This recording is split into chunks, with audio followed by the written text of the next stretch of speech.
train's fluorescent lights flickered above me, casting sickly yellow shadows across the worn fabric of the seat. I pressed my forehead against the cold window, watching the city blur into darkness as we left the downtown station. My reflection stared back at me, hollow eyes, pale skin, hair pulled into a messy bun that had long since given up any pretense of neatness. 3 double shifts in 4 days at the diner had reduced me to this, a ghost of myself, held together by caffeine and sheer stubborn will. The smell of stale coffee and grease clung to my uniform, no matter how many times I washed it. My feet throbbed in my cheap sneakers, and my lower back sent sharp complaints up my spine with every slight movement. I'd spilled hot coffee on my wrist during the dinner rush. The angry red mark still stung beneath the bandage I'd hastily wrapped around it in the bathroom. Tips had been decent tonight, at least. $243, most of it crumpled singles and fives that I'd counted 3 times before stuffing into my bra. The rent was due in 5 days, and Mrs. Chen didn't accept excuses anymore. The train car was nearly empty at this hour, past midnight on a Tuesday. A homeless man slept across 3 seats near the front, his belongings piled in garbage bags beside him. An elderly woman with a church hat sat primly near the middle, her hands folded over a worn Bible. And then there was the man in the expensive suit. I noticed him immediately, though I tried not to stare. He sat 4 rows ahead on the opposite side of the aisle, and everything about him screamed wrong for this train, this hour, this neighborhood. His suit was charcoal gray, perfectly tailored to broad shoulders that filled the space with an almost predatory confidence. Even from behind, I could see the quality in the fabric, the kind of suit that cost more than I made in 6 months. His hair was dark, cut with precision, and his hands, God, his hands, rested on his thighs with a stillness that felt dangerous. He wasn't alone. 2 men sat nearby, one in front and one behind him, both wearing dark clothing that bulged slightly at the sides in ways that made my stomach clench. They didn't speak, didn't move, just sat there like statues, their eyes constantly scanning the car with a vigilance that made the air feel thick. I pulled my gaze away, my heart beating faster than it should. None of my business. I had enough problems without noticing men who clearly existed in a world so far removed from mine that we might as well be different species. The train lurched, and my eyes grew heavy. I'd been awake for almost 20 hours, and the rhythmic clacking of wheels on tracks was pulling me under like a lullaby. I fought it. I always fought it, because falling asleep on the train meant missing my stop, meant walking an extra 40 minutes through neighborhoods where women like me disappeared. But my body was betraying me. Exhaustion pressing down on my chest like a physical weight. Just 5 minutes, I told myself. I'd rest my eyes for 5 minutes. The darkness swallowed me whole. I woke to warmth. Not the sticky, uncomfortable warmth of the train's broken heating system, but something else. Something solid and unexpectedly comfortable beneath my cheek.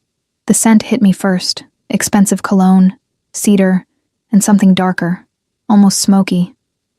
Clean. Powerful. The kind of smell that didn't belong on a midnight train to the outskirts of the city. My eyes snapped open, and horror flooded through me as I realized where I was. I had somehow, shifted in my sleep, and ended up with my head resting on the shoulder of the man in the expensive suit. Not just resting, practically nuzzled into the curve where his shoulder met his neck, my hand curled against his chest like we were lovers, like I had any right to be this close to him. I jerked upright, heat exploding across my face. "Oh my God, I'm so sorry, The words died in my throat as he turned to look at me. His face was all sharp angles and brutal beauty. High cheekbones, a jaw that could cut glass, lips that were almost cruel in their perfection. But it was his eyes that froze me in place. Dark, so dark they were nearly black, and focused on me with an intensity that made my breath catch. There was something ancient in those eyes. Something that had seen too much and felt too little. They studied me with the careful attention of a predator, deciding whether I was prey or simply irrelevant. "Don't apologize," he said, and his voice was silk over steel, accented in a way I couldn't quite place. European, maybe. Eastern European. Each word was measured, controlled. "You were exhausted. I didn't mean to. I should have..." I was babbling, my hands shaking as I gripped the edge of my seat. One of the men, the one in front, had turned slightly, his hand moving inside his jacket. A warning, a threat. I didn't know which, but my survival instinct screamed at me to shut up, to make myself small, to disappear. "You work at the diner," the man continued as if I hadn't spoken. It wasn't a question. "On 5th and Morrison, you take the late shift 3 times a week." Ice water dumped down my spine. "How do you—" "I notice things." He straightened his suit jacket with one hand, and I saw the glint of gold at his wrist. A watch that probably cost more than my entire life. Particularly when something catches my attention. The train was slowing down, my stop. I needed to get off this train, to get away from this man and his guards, and the way his words felt like a trap closing around me. But I couldn't move. His gaze held me pinned like a butterfly to a board, and underneath my fear was something else, something I didn't want to name. "This is my stop," I managed, my voice barely above a whisper. "Is it?" He tilted his head slightly, and I saw something flash across his face. Amusement, maybe, or curiosity. "What's your name?" I shouldn't tell him. Every instinct I had screamed at me to run, to disappear into the night and never look back. But my mouth betrayed me, the word falling out before I could stop it. "Emma," I breathed. "Emma Chen." His lips curved into something that wasn't quite a smile. "Emma." He said it like he was tasting it, rolling it around in his mouth to test the flavor. "I'm Alexei." The train doors hissed open, cold air rushed in, sharp with the smell of rain and diesel. I stood on shaking legs, my bag clutched to my chest like a shield. The 2 guards were watching me now, their faces blank but their bodies tensed, ready to move if their boss gave the word.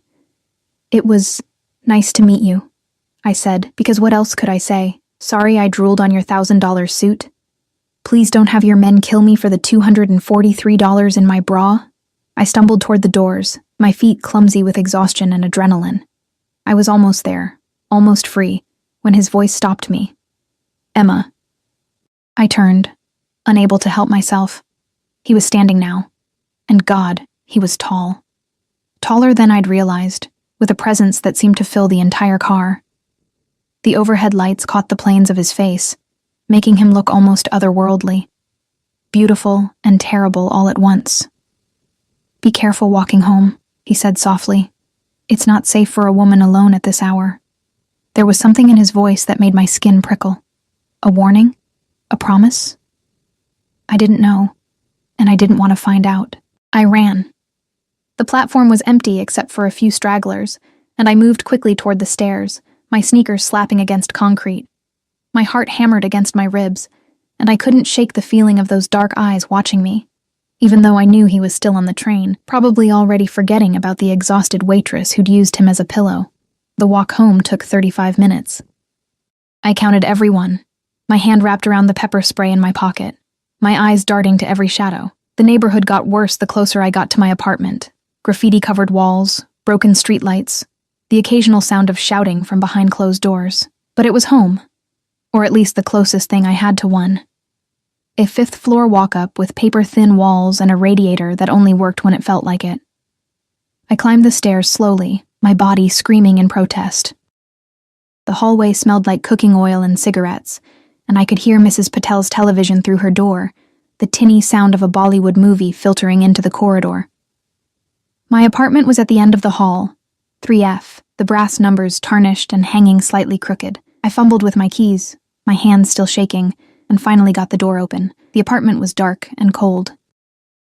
I flipped the light switch, and the single bulb in the ceiling flickered to life, illuminating my tiny kingdom, a studio apartment with a kitchenette in one corner, a bathroom barely big enough to turn around in, and a bed that doubled as my couch, dining table, and entire living space. The window looked out onto a brick wall, and the walls themselves were painted a depressing beige that had probably been white 20 years ago. But it was mine.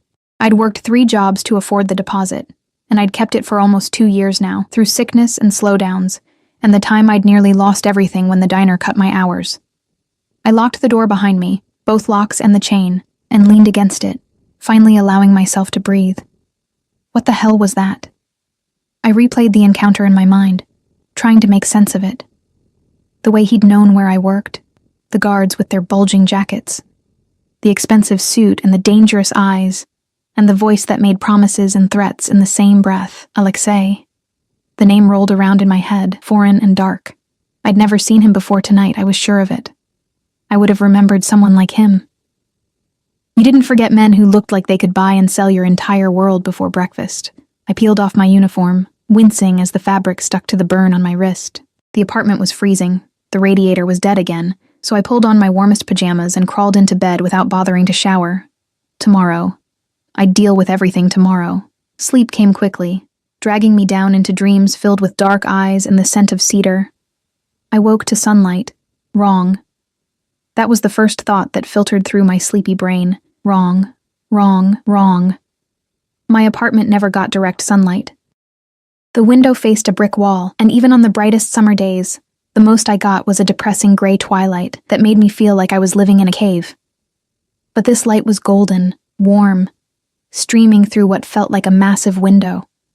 And the bed. I sat up so fast my head spun. This wasn't my bed. This was a bed fit for royalty, with a mattress so soft I felt like I was floating and sheets that felt like silk against my skin. The room around me was enormous, easily 10 times the size of my entire apartment. High ceilings with crown molding, walls painted a soft cream color. Furniture that looked like it belonged in a museum. A massive wardrobe, a dresser with gold handles, a sitting area with a velvet couch and matching chairs, and the window. God, the window. It stretched from floor to ceiling, offering a view of manicured gardens that went on for what looked like acres. Trees swayed in a gentle breeze, and I could see a fountain in the distance, water sparkling in the morning sun. Panic seized my throat. I threw off the covers and saw that I was still wearing my pajamas, the worn flannel pants and the oversized t-shirt with the hole in the collar. But someone had removed my shoes. Someone had put me in this bed. Someone had taken me. The door opened, and I scrambled backward, my back hitting the ornate headboard. A woman entered, middle-aged, wearing a crisp black dress with a white apron. She carried a tray with what looked like breakfast, and she smiled at me like this was completely normal. "Good morning, Miss Chen," she said in accented English. "Mr. Volkov asked me to bring you breakfast. He hopes you slept well." Volkov. The name hit me like a physical blow, pieces clicking together with horrible certainty. I knew that name. Everyone in the city knew that name, even if they pretended not to. Alexei Volkov, the Volkov family, the Russian Bratva that controlled half the city's underground. Drugs, weapons, protection, anything you could think of that existed in the shadows. And I had fallen asleep on the shoulder of the man who sat at the very top of that dark empire. Where am I? My voice came out as a croak. How did I get here? The woman set the tray on a small table near the window. "You're at Mr. Volkov's estate. He brought you here last night after you fell asleep on the train. He was concerned for your safety. He kidnapped me." The words were sharp, edged with the hysteria bubbling in my chest. Her smile never wavered. "Mr. Volkov prefers to think of it as ensuring your well-being. Your neighborhood is very dangerous at night, particularly for young women. He simply wanted to make sure you were safe." By drugging me? By taking me to... You weren't drugged, Miss Chen. You were exhausted. You fell asleep again almost immediately after the train stopped. She gestured to the breakfast tray. "Please, eat. Mr. Volkov will want to speak with you soon, and he prefers his guests to be comfortable and well-fed."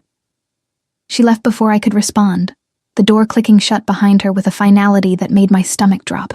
I was trapped, in a mansion, with a man who commanded an army of criminals, a man whose single word could end lives, who existed so far above the law that he might as well be untouchable.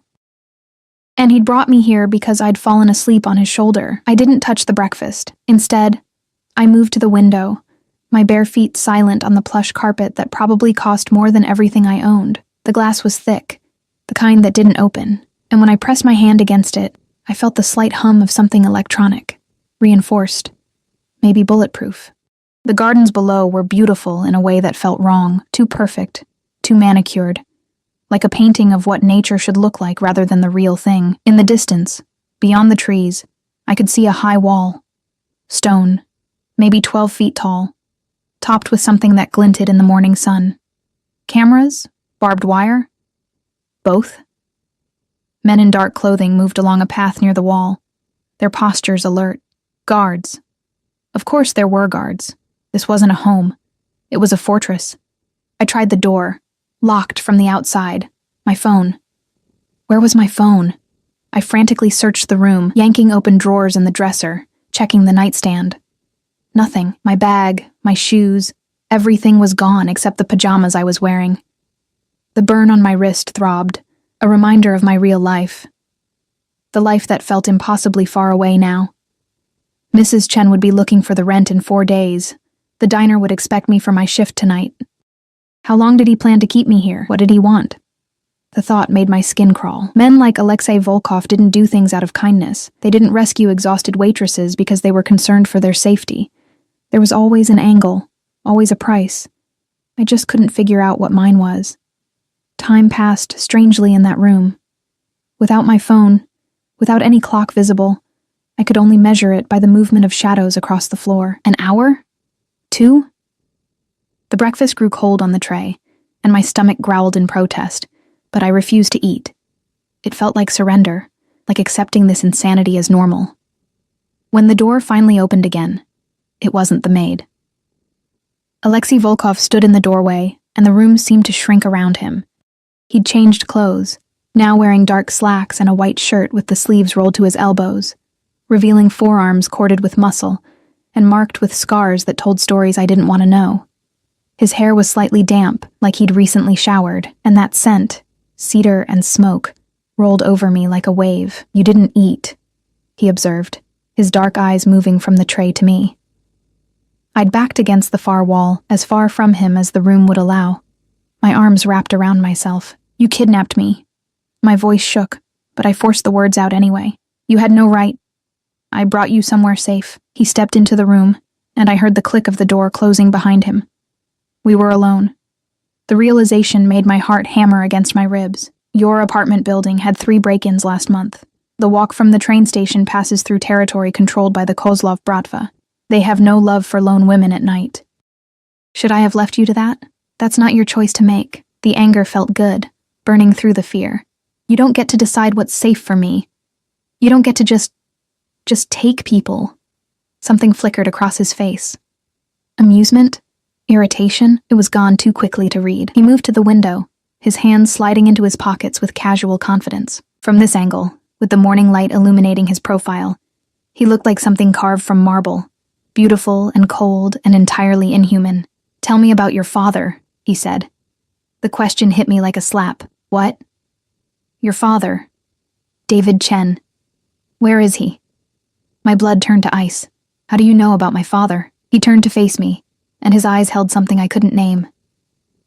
"I know many things, Emma. Your father worked for me 5 years ago. He stole from me. A significant amount of money and information that cost me considerably more than the money itself." The room tilted. I groped behind me for support, my hand finding the wall. No, that's not. My father was a restaurant supplier. He traveled for work. He laundered money," Alexei interrupted, his voice matter-of-fact. "He moved cash through various businesses, including restaurants. He was very good at it, until he decided to help himself to $2 million of my money and sell information about my operations to a rival organization." I shook my head violently, but pieces were clicking into place with horrible clarity, the way my father had always had cash, even when he claimed the business was struggling. The strange hours, the phone calls he'd taken in another room, his voice dropping to a whisper, the way he'd left 5 years ago, claiming he had to go overseas for an extended business trip, and then, "He disappeared," I whispered. 5 years ago. We never heard from him again." "Yes." Alexei moved closer, and I pressed harder against the wall, but there was nowhere to go. He stopped a few feet away, close enough that I could see the small scar above his left eyebrow, the exact shade of his eyes. Not quite black, but the deepest brown I'd ever seen. He ran. I've been looking for him since, but he's very good at hiding. I don't know where he is. The words tumbled out desperately. I swear, I haven't seen him in 5 years. I don't know anything about money or organizations or any of this. Please, you have to believe me. I do believe you. His hand came up, and I flinched, but he only tucked a strand of hair behind my ear, his fingers ghosting against my cheek.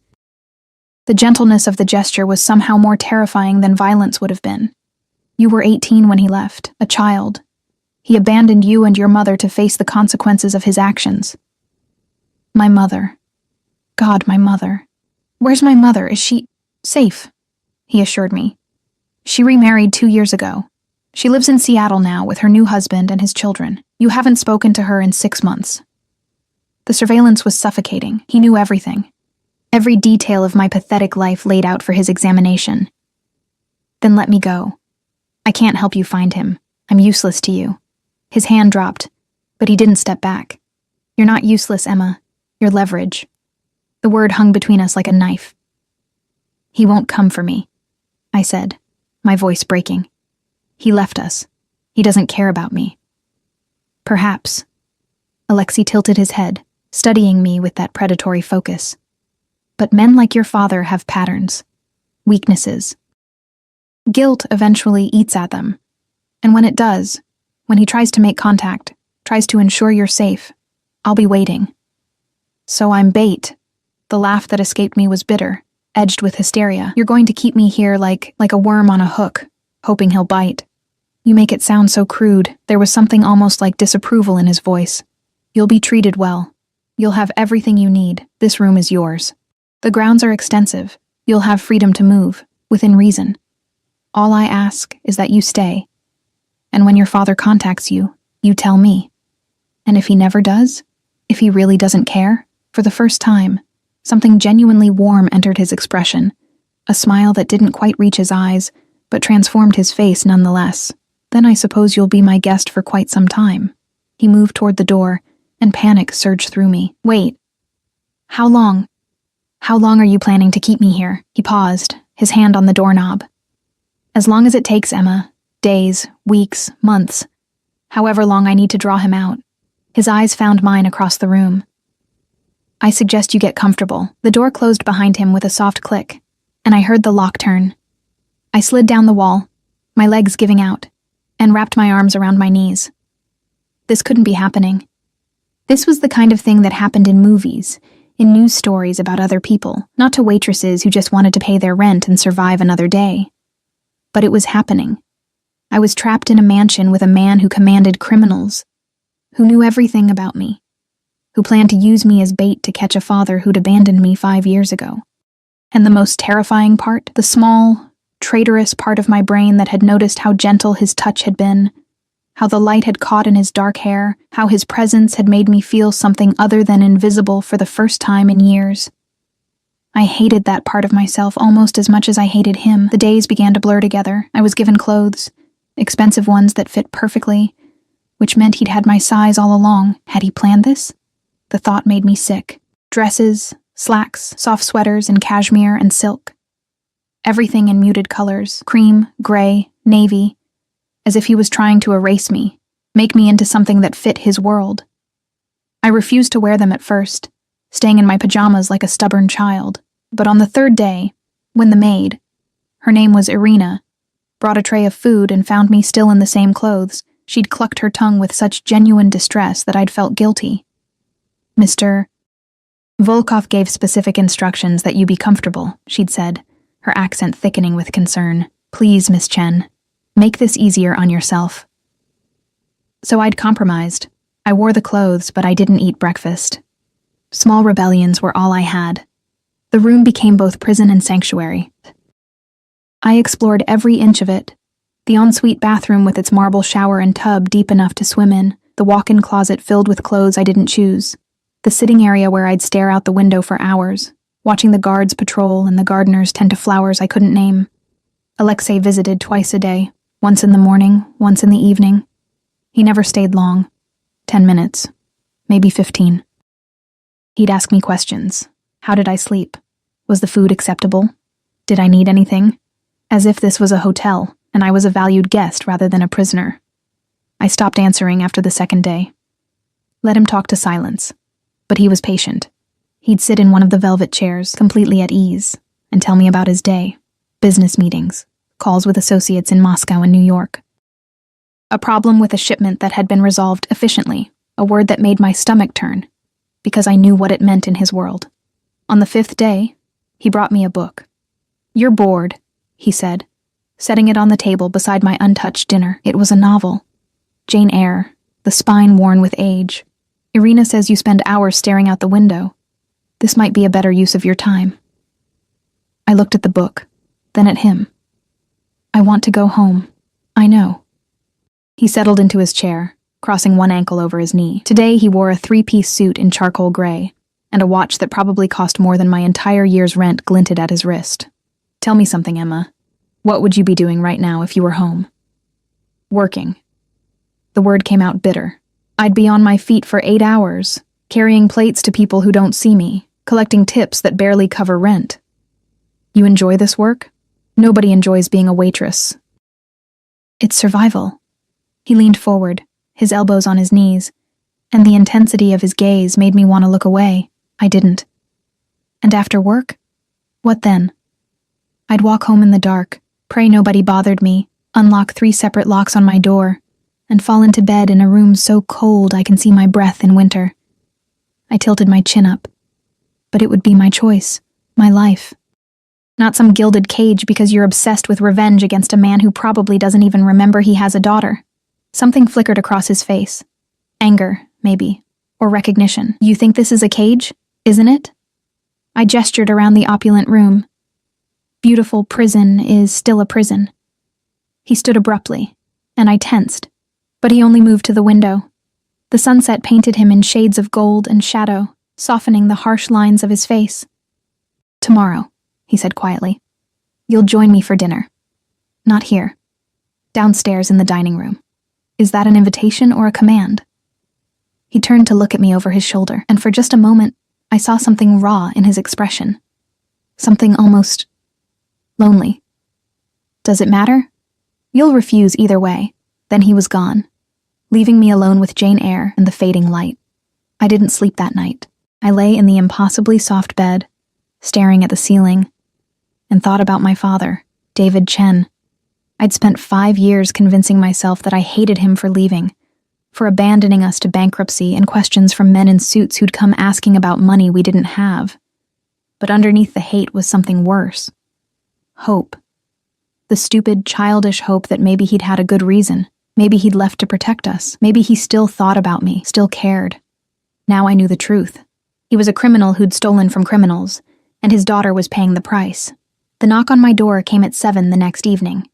I'd spent the day reading Jane Eyre, finding uncomfortable parallels between Jane's captivity at Thornfield and my own situation.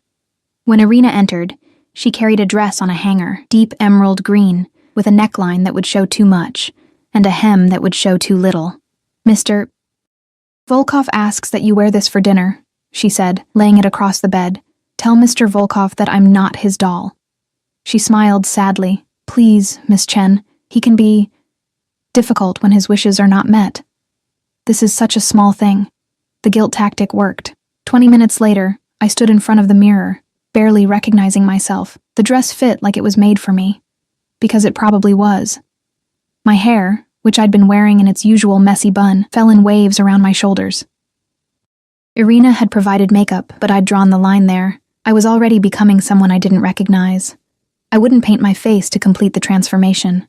The hallway outside my room was long and lined with portraits of stern-faced men in various centuries of dress. Guards stood at intervals, different men from the ones I'd seen through the window, all wearing suits that didn't quite hide the weapons underneath. They nodded as I passed, but didn't speak. Irina led me down a grand staircase with a banister that gleamed with polish. The mansion revealed itself in pieces. High ceilings with crystal chandeliers, marble floors that echoed with each step, walls covered in art that probably belonged in museums. It was beautiful and cold, like everything else in Alexei's world. The dining room could have seated 30 people. Instead, a table for 2 had been set near the fireplace, where flames danced and crackled. Silver candlesticks, china so delicate it looked like it would shatter if you breathed on it. And Alexei, standing near the window with a glass of something amber in his hand. He turned when I entered, and his expression did something complicated. Emma. My name was almost reverent. You look like someone I'm not, I finished coldly. But his eyes said something different. They traveled over me slowly, and I felt that gaze like a physical touch. When they met mine again, there was heat there. Possession. Something that made my breath catch despite my anger. Sit, he said, gesturing to the chair nearest the fire. Please. I sat because my legs felt suddenly unsteady, and I hated myself for it. Dinner was served by silent staff who appeared and disappeared like ghosts. Course after course of food I couldn't name. Delicate fish with sauces that probably cost more than my weekly grocery budget. Vegetables arranged like art. Wine that tasted like liquid velvet. I forced myself to eat, my stomach finally overriding my stubborn pride.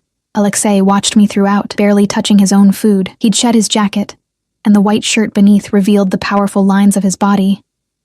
A body built for violence, I reminded myself, for control. You're staring, I said, reaching for my water glass. You're beautiful. His directness was unnerving. No games, no pretense. Just raw statement of fact. I've thought so since the moment I saw you on that train, exhausted and invisible to everyone except me. You didn't see me before that night. I took a sip, needing something to do with my hands. Did you? A slight smile curved his lips. I saw you 3 weeks before. You spilled coffee on a customer who'd grabbed your wrist. You apologized even though he was the one at fault. I was having a business meeting at the restaurant across the street. I watched you through the window and thought, that woman is breaking herself for people who don't deserve her breath. The confession made my skin prickle. 3 weeks.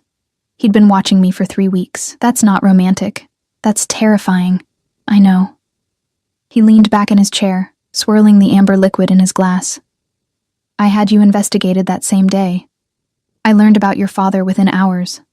About his betrayal, his theft. Do you know what I thought when I discovered David Chen's daughter was serving coffee for minimum wage? I didn't want to know, but I asked anyway. What? I thought, here is my revenge and my salvation in one. His eyes were dark fire. Your father took from me. You would be the payment of that debt. Simple, clean. But. There had to be a but. The intensity in his gaze promised complications. But then I saw you fall asleep on the train. He set down his glass with careful precision. You used me as a pillow, Emma. This body that men fear. This shoulder that has borne the weight of an empire built on blood. You curled against it like it was safe. Like I was safe. My throat tightened. I was exhausted. It didn't mean anything. It meant everything. He stood, and suddenly he was beside my chair, one hand on the carved wood back, leaning down until I could feel the heat of him. When was the last time someone made you feel safe? When was the last time anyone protected you? Cared whether you ate or slept or survived another day? That's not... My voice cracked. You can't just kidnap someone and call it protection. Can't I? His hand moved to my face, cupping my jaw with a gentleness that belied the calluses on his palm. Your landlord is a predator who raises rent whenever he needs money. Your boss steals from your tips. The men in your neighborhood look at you like prey. But here... His thumb traced my cheekbone, and I hated how my body leaned into the touch. Here, you eat food prepared by a chef. You sleep in a bed fit for royalty. You're guarded by men who would die before they let harm come to you. Tell me, Emma, which life is truly the cage? I jerked away from his touch. Standing so abruptly, my chair scraped against marble. The one where I don't have a choice. You don't get to rewrite reality because you've convinced yourself this is noble. You took me because you wanted leverage against my father. Everything else, the clothes, the room, this dinner, it's just dressing up the truth. His jaw tightened, the only sign I'd struck a nerve. You're right. I took you for leverage. But I keep you because... He stopped, something flickering behind his eyes that looked almost like uncertainty. Because what? I challenged. Because when you look at me, you don't see the monster. His voice dropped to barely above a whisper. Everyone in my world sees what I've built. The power, the fear, the blood. But you? You see the man who let a stranger sleep on his shoulder, and I find I'm not ready to lose that. The vulnerability in his confession scared me more than his threats ever could. This wasn't supposed to happen. He was supposed to be simply evil, straightforward to hate. But the man standing before me looked lost, and something in my chest twisted painfully. I want to call my work, I said instead, redirecting desperately. They'll think I abandoned my job. I need the money, I've handled it. He moved back to his chair, and the moment of rawness was gone, replaced by cool efficiency. I sent word that you had a family emergency and needed extended leave. Your position will be held for you. You can't just... I can. I did. He drained his glass. Your rent has been paid through the end of the year. Mrs. Chen received a cashier's check with a note explaining you'd come into a small inheritance. I stared at him, my mind reeling. You're erasing my life. I'm removing the obstacles that kept you trapped in survival mode. He met my gaze squarely. When you eventually leave here, if you leave, you'll have choices you never had before. Money saved. No debt hanging over you. Freedom to decide what you actually want, rather than simply enduring what life forces on you. I don't want your blood money. The words came out harsh. My money is no more stained than the tips you earned serving men who undressed you with their eyes. His voice was cold now, businessman rather than the almost vulnerable man from moments ago. At least I'm honest about what I am. We stared at each other across the candlelit table, and I felt something shift between us. Dangerous territory. The kind where captor and captive started to blur, where Stockholm Syndrome wrapped its tendrils around common sense. I want to go outside, I said finally. You said I'd have freedom to move within the grounds. I want that. Tomorrow. Something that might have been relief crossed his face. I'll arrange it, but he held up a hand when I started to interrupt. You'll have a guard, non-negotiable. The estate is secure, but I don't take chances with what's mine. I'm not yours. His smile was predatory. Aren't you?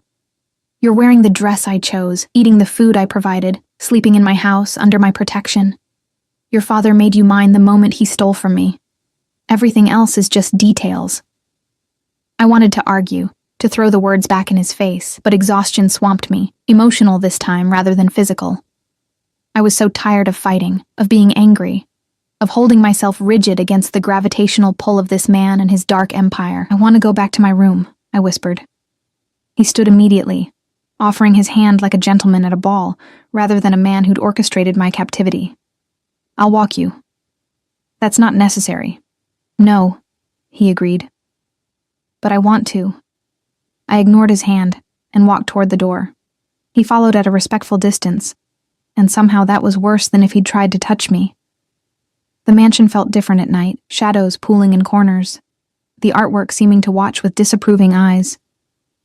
Guards nodded as we passed. Staff disappeared into doorways. Everyone in this house moved around Alexei like he was the sun, dangerous and necessary all at once. At my door, he stopped. Emma.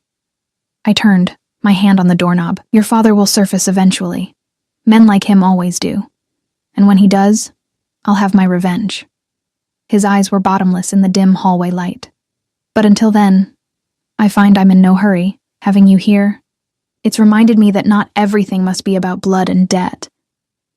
What's that supposed to mean? He reached out, tucking a strand of hair behind my ear just as he had that first day.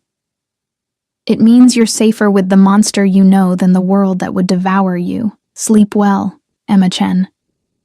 He walked away, his footsteps echoing on marble, leaving me standing in the doorway with my heart pounding and my mind spinning with thoughts I definitely shouldn't be having about my captor. I locked myself in, though the locks were on the outside too. A reminder that the illusion of control was just that, an illusion. But as I changed out of the emerald dress and crawled into bed, I couldn't stop thinking about the way he'd looked at me. Like I was precious, like I mattered. And God help me, I couldn't remember the last time anyone had looked at me that way. Morning came with Irina's gentle knock and the promise of freedom, however limited.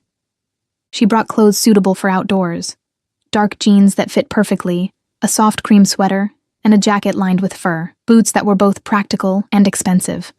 I dressed quickly, hating how good everything felt against my skin, how each piece had clearly been chosen with care. The guard waiting outside my door was new.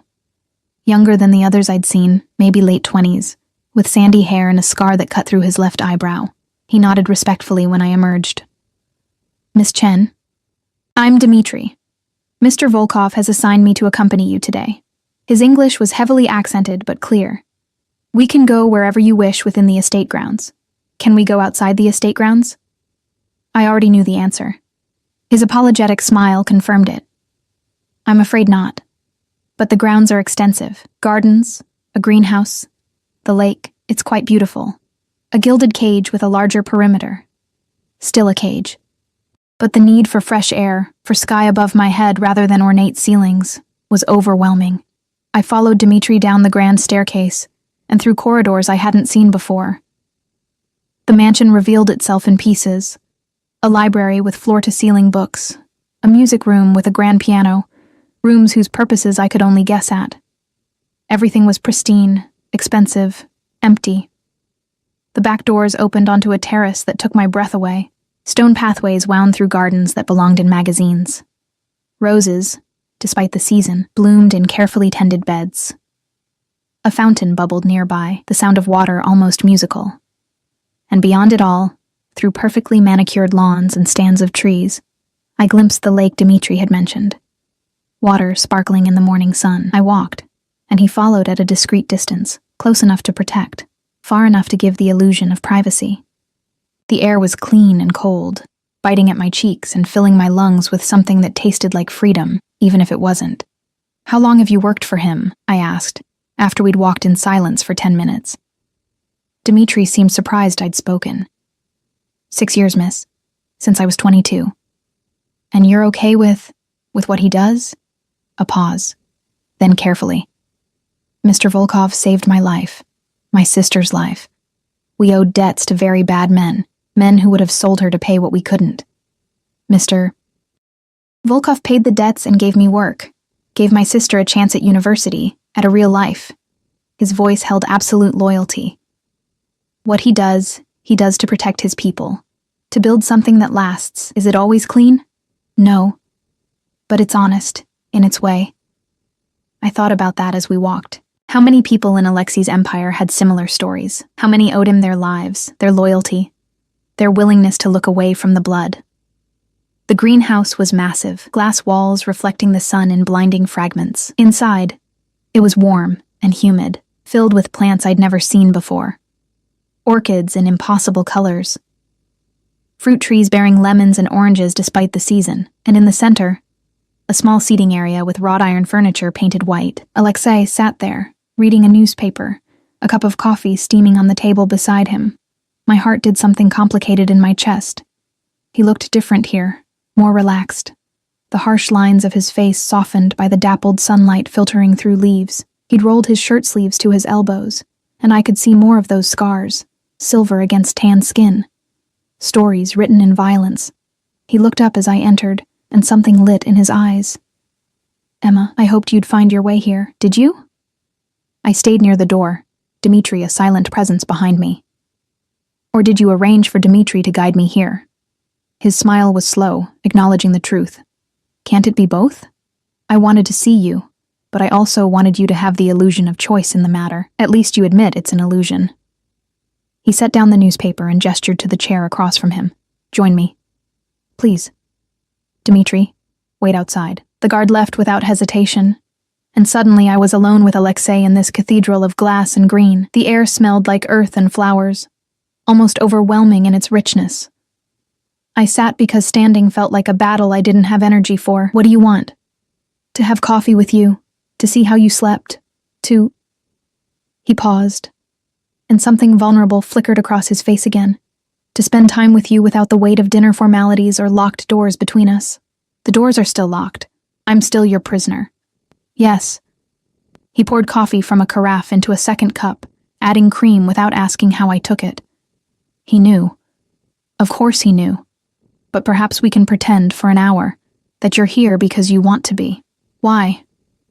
I took the coffee, wrapping my hands around the warm cup. "Why does that matter to you?" He leaned back, studying me with that unsettling intensity. "Do you know what my life consists of, Emma? Meetings where men lie to my face and I decide whether they die for it. Business that requires constant vigilance because one moment of weakness means war. Women who throw themselves at me because they want what I can buy them, or because they've been told to get close to me for information." His voice was matter-of-fact, reciting a grocery list of horrors. "And then there's you. You, who fell asleep on my shoulder because you were too exhausted to care about the danger, who argue with me, who look at me with anger rather than fear or calculated desire. You want me to make you feel human?"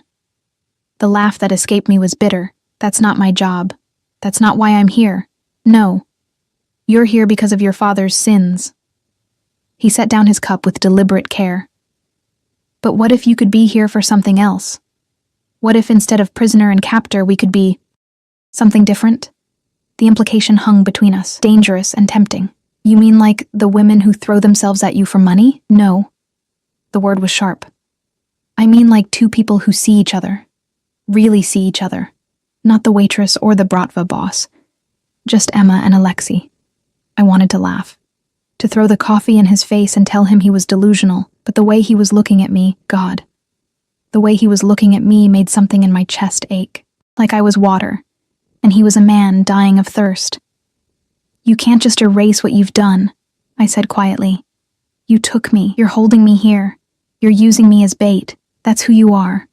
That's what this is. I know. He stood, moving around the table until he was beside my chair. Close enough to touch, but not touching. But I'm also the man who makes sure you eat, who gives you books because you're bored, who lies awake at night, thinking about the way you looked in that green dress, and hating myself for wanting you when I have no right. My breath caught. Alexei? I'm going to find your father, Emma. That hasn't changed. But what happens after? What happens between us? That could be different. His hand came up slowly, giving me time to pull away. When I didn't, his fingers traced my jaw, tilted my face up to meet his eyes. Let me court you. Let me show you that I can be more than your captor. Court me? The word felt absurd. You can't court someone you're holding prisoner. Then tell me what you need. What would make you feel less like a prisoner and more like... He hesitated. More like someone choosing to stay. It was the vulnerability in his voice that broke something in me. This man who commanded an empire, who could order deaths with a word, was asking what would make me happy. I need my phone, I said.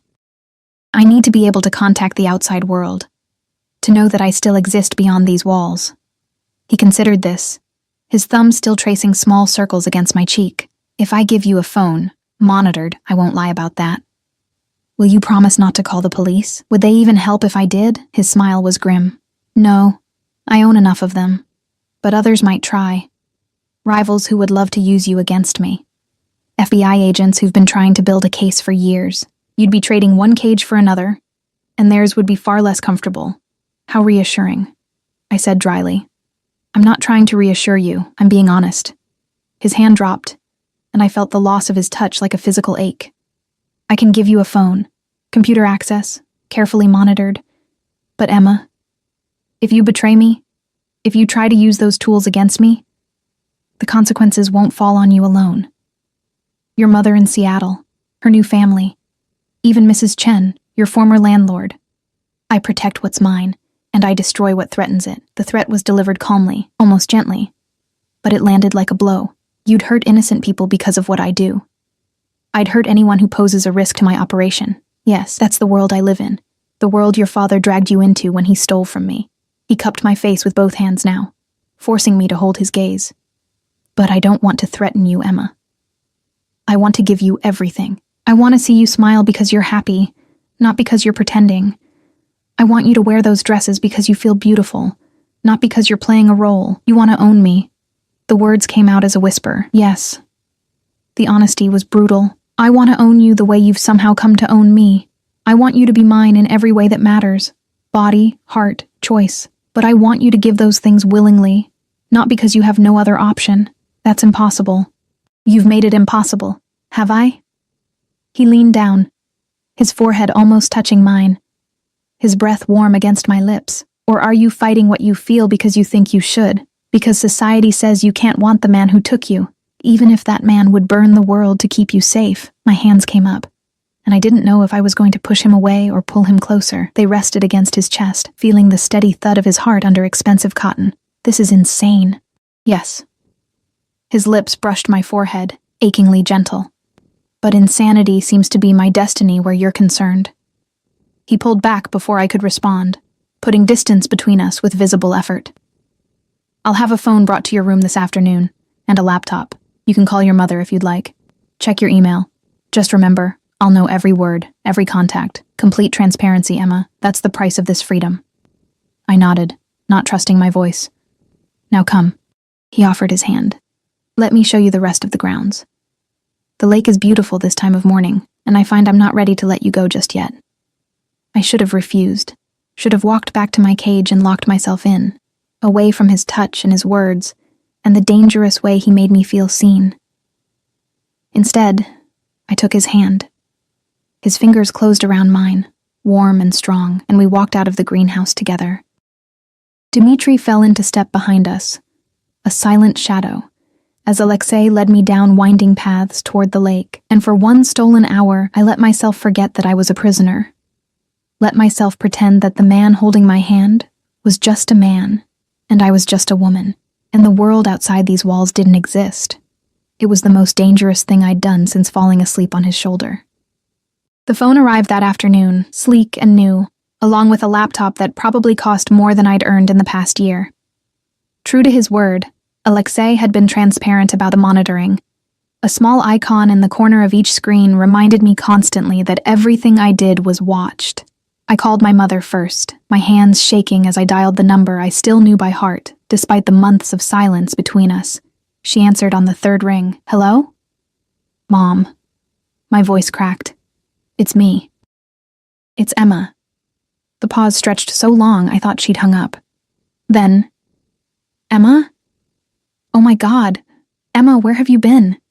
Your landlord said you'd left town for a family emergency, but you didn't call. You didn't—" "I know, I'm sorry. I'm okay, What could I say? I've been kidnapped by a Russian mobster because Dad stole from him. I needed some time away to figure things out." We talked for 20 minutes, her voice filling in the details of her new life. Her husband Tom, his teenage daughters who were finally warming up to her, the house in Seattle with the view of the mountains. She sounded happy in a way I'd never heard before, and it made something in my chest both ache and heal simultaneously. "Come visit," she said before we hung up. "Once you're settled, wherever you are. I want you to meet Tom properly. I want you to be part of this. I will." I promised, knowing it was likely a lie. "I love you, Mom. I love you too, baby. So much." After we disconnected, I sat staring at the phone for a long time. Alexei's threat echoed in my mind. If I betrayed him, she'd suffer, her new family. The happiness I'd heard in her voice, all of it could be destroyed with a word from him. The laptop beckoned. I opened it, navigated to my email. Hundreds of unread messages, most of them spam. But there, buried among the junk, was one that made my blood run cold. The sender was listed as DC, my father's initials. The date was from 3 days ago. The subject line read, "I'm sorry." My hands trembled as I clicked it open. "Emma, I know I have no right to contact you after all this time. I know what I did. Leaving you and your mother to face the consequences of my choices was unforgivable. But I've been watching from a distance, making sure you're safe, and I've seen that you're no longer at your apartment, that you've disappeared. If Volkov has found you, if he's using you to get to me, I need you to know. I'm coming. I'll turn myself in. I'll face whatever he wants to do to me. But I won't let him hurt you. I'm your father. I failed you once. I won't fail you again. Meet me at the old pier on Miller's Bay, November 20th at midnight. Come alone. We'll figure this out together. I love you. I always have. Dad, the date, November 20th. That was tonight. I stared at the screen, my mind racing. This was it. The moment Alexei had been waiting for. My father surfacing, offering himself up. All I had to do was tell Alexei, and this would be over. I'd be released. My debt, my father's debt, would be paid. But my father would die. I knew that with absolute certainty. Men like Alexei didn't forgive betrayals that cost them millions and nearly destroyed their operations. They took their revenge in blood. A knock on my door made me jump. I closed the laptop quickly, my heart hammering. "Come in." Alexei entered, and one look at my face told him everything. What happened? Nothing. I called my mother. It was emotional. He moved closer, his eyes searching mine. "You're lying to me." It wasn't a question. He glanced at the laptop, then back to me. "What did you find?" I could lie. Should lie. But his eyes held mine, and I remembered his words in the greenhouse. "Complete transparency, Emma. That's the price of this freedom. My father contacted me. The words felt like stones. 3 days ago. He wants to meet." Alexei went very still. "Where?" "If I tell you, you'll kill him. Yes." No hesitation. No pretense. He stole from me. Betrayed me. Caused the deaths of 3 of my men when he sold information to the Kozlovs. His death is already written, Emma. The only question is when and how. He's my father. My voice broke. He's the only father I have, and yes, he's a bastard who abandoned me. But I can't just hand him over to die. Alexei cupped my face, his touch achingly gentle despite the violence in his words. He handed you over the moment he took my money. Everything that's happened since, you being here, me wanting you, this impossible situation we're in, it all stems from his choices. Not yours, not mine. His. Then let him go. I gripped his wrists, desperate. You have money. You have power. What's $2 million to you? What's one man's betrayal when you have an empire? It's not about the money. His voice was soft, almost sad. It's about the message it sends. If I let your father walk away unpunished, every man in my organization will think betrayal is negotiable. They'll think they can steal, sell secrets, cost lives, and face no consequences. I'll lose everything I've built, not because of money, but because of perceived weakness. So I'm just supposed to watch you kill him? Live with that? No. He pulled me against his chest, one hand cradling the back of my head. You're supposed to trust that I'll do what's necessary, and then let me spend the rest of my life making it up to you. Let me give you everything your father never could. Security, safety, a life without fear. Let me be the man you deserve instead of the one who failed you. I pushed away from him, anger flaring hot. You can't replace my father by killing him. That's not how this works. Then what do you want, Emma? He spread his hands. Tell me what you want, and if it's in my power, I'll give it to you. I want you to let him go.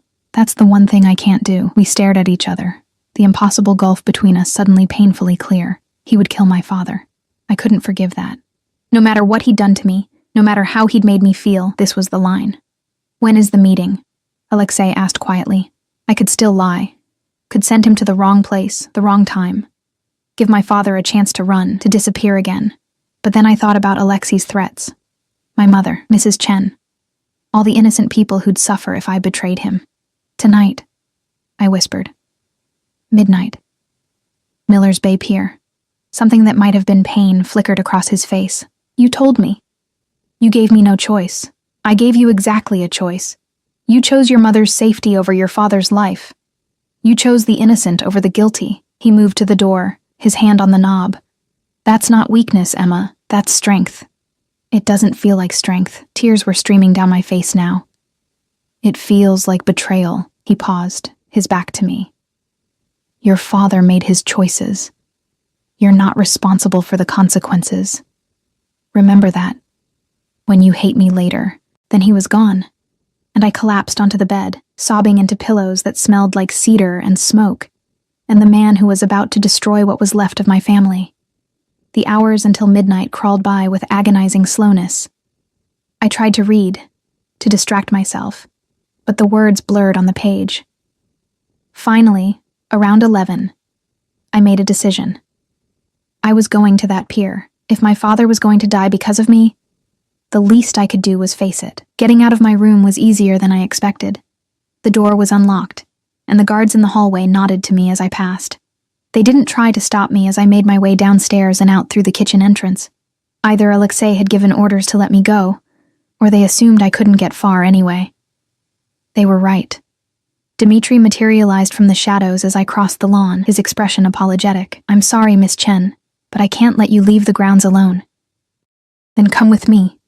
I kept walking toward the garage, where I'd seen the vehicles earlier, but I'm going to that pier, with or without permission. He hesitated, then spoke into a radio in rapid Russian. A response crackled back. He sighed. Mr. Volkov says I'm to drive you. But you stay in the car, yes, no matter what happens. I agreed. Though we both knew it was a lie. The drive took 40 minutes, Dimitri's sleek black SUV eating up the miles of highway between the estate and the bay. Miller's Bay was an industrial area, mostly abandoned now. Old warehouses and piers that had once serviced cargo ships. The pier my father had specified jutted out into dark water, illuminated only by a half-moon struggling through clouds. Dmitri parked in the shadows of a warehouse. Wait here, he said firmly. Please, Miss Chen. Mr. Volkov will have my head if anything happens to you. I watched him melt into the darkness, presumably to take up a position where he could watch the pier. My phone buzzed. A text from an unknown number. "Stay in the car, Emma. I mean it." Of course he'd tracked me. Known I'd come. I stared at the message, then at the pier where a lone figure stood at the end. Collar turned up against the wind. My father. I was out of the car before I could think better of it, my feet carrying me across broken pavement toward the man I hadn't seen in 5 years. He turned at the sound of my approach, and even in the dim light I could see how he'd aged. More gray in his hair, lines carved deep around his eyes and mouth. "Emma." His voice cracked. "Oh God, Emma, you came. You're safe. I was so worried." "You should be worried about yourself." I stopped several feet away, unable to make myself close the distance. "Alexei knows you're here. He's probably watching us right now." My father's face went pale. "Then you need to run. Get away from here. Get away from him." "I live with him, Dad." The words tasted bitter. "In his mansion. Wearing clothes he bought. Eating food he provides. Because you stole from him.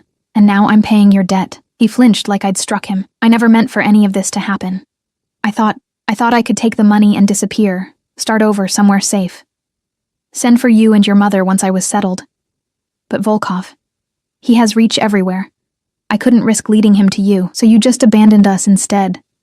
Left us to deal with the bankruptcy, the questions, the shame. I know. And I'm sorry. I've been sorry every day for 5 years." He took a step toward me. "But I'm here now. Let me fix this.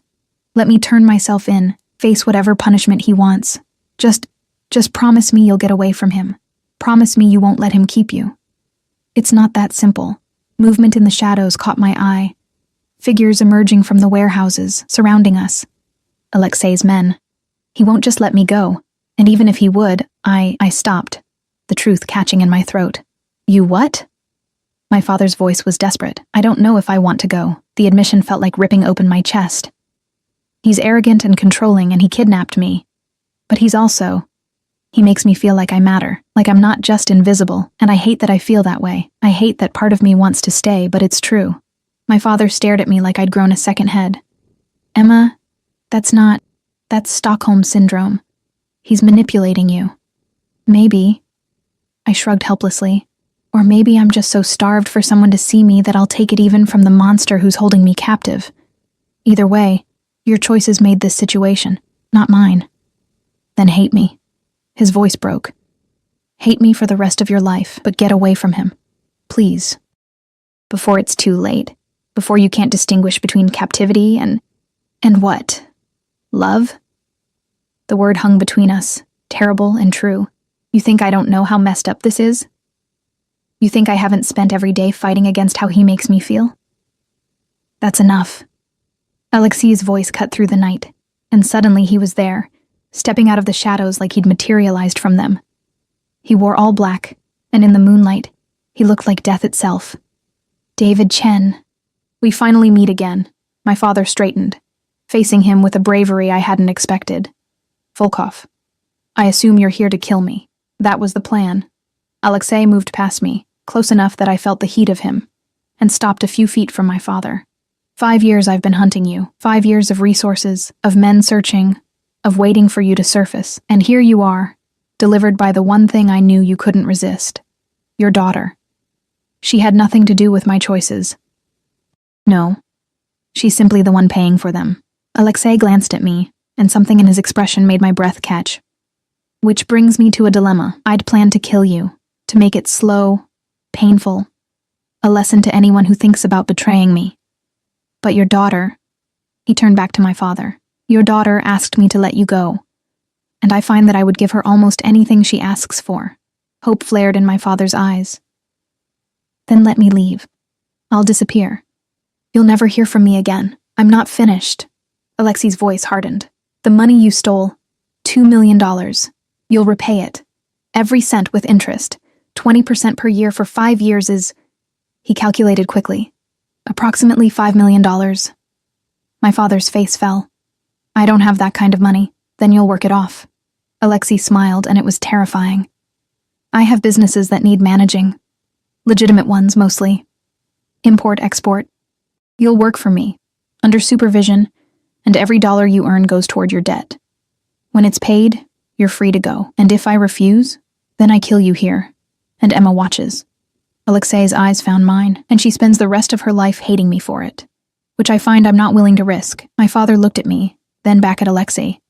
How do I know you won't just kill me once I'm in your organization? You don't. But you have my word, that as long as you work honestly and don't betray me again, you'll live. It's more than you deserve. Alexei extended his hand. Do we have a deal? The seconds stretched. My father stared at that outstretched hand like it was a snake that might strike. Then slowly he took it. We have a deal. Relief flooded through me so powerfully my knees nearly buckled. Alexei caught me with his free hand, steadying me, and the look he gave me held so much.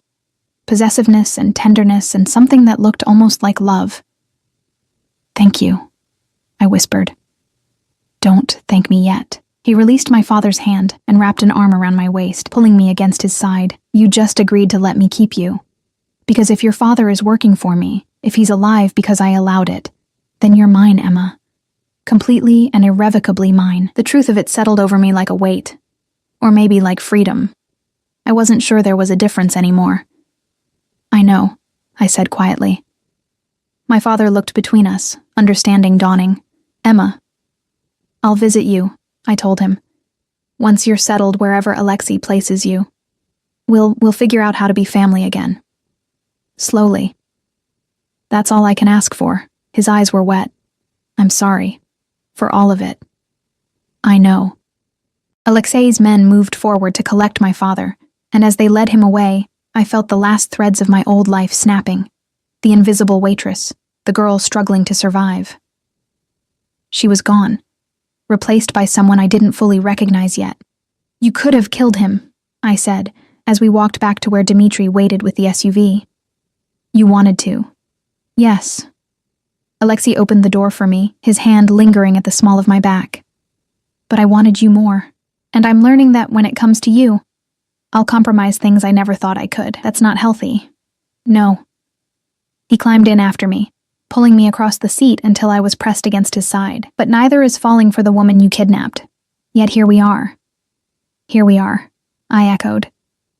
The drive back to the estate felt different. I wasn't a prisoner anymore. Or maybe I was. But I was a willing one. Alexei's arm stayed around me, his thumb tracing patterns on my shoulder, and I let myself lean into him. What happens now? I asked, as the mansion came into view, lit up against the night sky like something from a fairy tale, a dark one, where the prince was a monster, and the princess chose him anyway. Now? He pressed a kiss to my temple. Now I court you properly. I take you to dinners and operas and anywhere else you want to go. I introduce you to my world, not as a prisoner, but as someone who belongs at my side. And eventually, if I'm very lucky, you'll stop fighting what you feel and admit that you want this as much as I do. Arrogant. Honest. He turned my face toward his, and his eyes held promise and threat in equal measure. I'm not a good man, Emma. I'll never be what society thinks you should have. But I'll protect you, provide for you, worship you. And I'll make sure that every single day, you know exactly how much you matter. He kissed me then. And it was nothing like I'd imagined. It was gentle and fierce all at once, claiming and asking permission simultaneously. When he pulled back, I was breathless. I hate that I want this, I whispered against his lips. I know. He smiled, and it transformed his face into something almost beautiful. But you'll learn to accept it. We both will. The SUV stopped at the mansion's entrance. Alexei helped me out, his hand never leaving mine, and we walked inside together, the monster and his willing captive, the Bratva boss and the waitress who'd somehow become his salvation. It wasn't a fairy tale ending. It was messy and complicated, and probably unhealthy in more ways than I could count, but it was mine. We were mine. And as I let him lead me upstairs to a bedroom that would now be ours rather than just mine, I realized something. Sometimes freedom isn't about escaping your cage. Sometimes it's about choosing to stay with the person who makes you feel like you finally matter. Even if that person is the one who locked the door in the first place. 3 months later, I stood in that same greenhouse where he'd first asked to court me, wearing a dress the color of midnight, and said yes when he asked me to marry him. My father was there, still working off his debt, but smiling through tears. My mother flew in from Seattle, shocked, but eventually accepting. It wasn't conventional. It would never be conventional, but it was ours. built on broken rules and impossible choices, and the strange truth that sometimes the worst thing that happens to you becomes the best thing you never knew you needed. And when Alexei Volkov slipped a ring on my finger and promised to spend his life making sure I never felt invisible again, I believed him. Because monsters, I'd learned, could be surprisingly good at keeping their promises.